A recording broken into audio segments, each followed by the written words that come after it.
I love internal social networking tools like Yammer, Jive and what have you. I love these tools because with these tools I can pick my colleagues' brains and I can access the vast pool of expertise within my organisation. I love internal social networks because they break silos. Suddenly I can talk to people in marketing, people in the warehouse, people in finance, even the CEO. And I love the way how an internal social network can help people come up with new innovative solutions. Innovation rarely happens when a couple of guys with innovation in their job titles are put in the same room. It happens when worlds collide, when someone in marketing talks to someone in the warehouse and they come up with a new innovative way of doing marketing through tracking packages. And the best part is that with internal social networks, both the company and their employees win. The company wins when employees become more productive, they don't have to reinvent the wheel all the time, and they serve the customers better because information about the customers flow freely in the organisation. And the employees feel more engaged when the work is more meaningful and social. When I introduced my first internal social network in my then organisation, I was full of enthusiasm.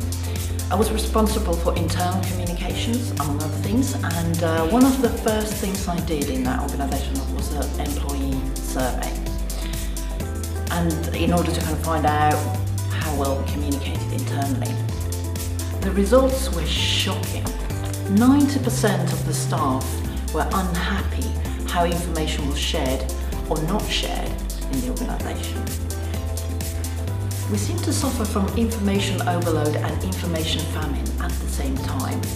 Staff were bombarded with email that was not relevant to their work, and when they needed information, it was nowhere to be found. So in this context, an internal social network made perfect sense. We used Yammer, but it could have been almost any other social collaboration tool out there. And it was a great success. It spread virally and we had a critical mass of users within a couple of weeks. And I kind of thought that my job there was done, you know. People knew how to use it and I could just let it evolve organically. However, after 4 or 5 months, things started to go wrong. People posted less and less, and fewer people visited the network. In other words, the network had started to die. How could this be, I thought? We desperately needed this tool to improve our internal communication. Unfortunately, this story is very common. According to technology research firm Gartner, 80% of social business initiatives fail. They fail partly because they lack a purpose, a specific reason for people to visit the network. So when I had improving internal communication as my goal, that is not specific enough. It's a fluffy aspiration. And they fail because they're treated as IT projects, when in fact they are people projects. You need to change people's behaviour, and technology alone won't do it.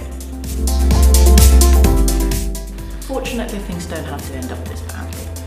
I discovered a methodology professional community managers have been using for years and adapted it for internal use.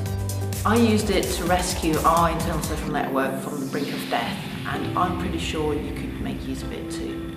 Check out the URL at the end of this video if you want to learn the basics and avoid the mistakes I and many others have made with internal social networks.